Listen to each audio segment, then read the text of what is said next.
तर नमस्कार मित्रांनो, सर्वप्रथम क्रांतिकारी जय रोजी, जय भीम, जय शिवराय. तर मित्रांनो, ह्याच्या अगोदर मी कधी जाती धर्मावर व्हिडिओ किंवा बनवला नाही. पण आता हे लोकांनी काय ठरवलंय की जाती जातीमध्ये भेदभाव करणं, जाती जातीवर बोलणं, विकून एकाला ट्रोल करणं. तर अशा पद्धतीने हिचं कारनामे चालू आहेत. खूपच व्हिडिओ बनवतात, टाकतात, व्हिडिओ बनवतात, विकून एकाला ट्रोल करतात, टाकतात व्हिडिओ. तर अशा पद्धतीने यांचं चालू आहे. त्याच्यामुळे ह्यांना एकच सांगायचं त्यापेक्षा आपला शिवरायांचा इतिहास आठवावा. शिवरायांनी जाती धर्माला सर्व जाती धर्माला घेऊन स्वराज्याची स्थापना केली. तर मग मला तर वाटतं तर शिवरायांनी केव्हाचा जातीमध्ये भेदभाव केला. हे लोक जातीमध्ये भेदभाव करणारे ते कोण होते?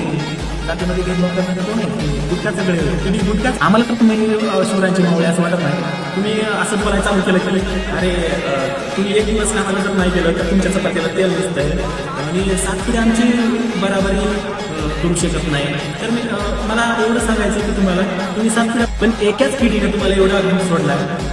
आरक्षण तुम्हाला जार भेटला तर तुम्ही एवढा उड्या मारताय, कुणाला ट्रोल करताय.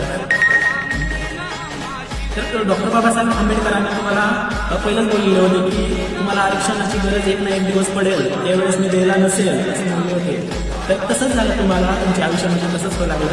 तर डॉक्टर बाबासाहेब सगळं तुम्हाला आरक्षण पाहिजे, सगळं पाहिजे, पण तुम्हाला डॉक्टर बाबासाहेब आंबेडकरांचे विचार नको आहे, डॉक्टर बाबासाहेब आंबेडकरांचा फोटो नको आहे. अशा पद्धतीने तुमची वागणूक आहे. तर माझं एकच म्हणणं आहे की तुम्ही डॉक्टर बाबासाहेब आंबेडकरांचा फोटो लावा, त्यांच्या संविधानाला माना.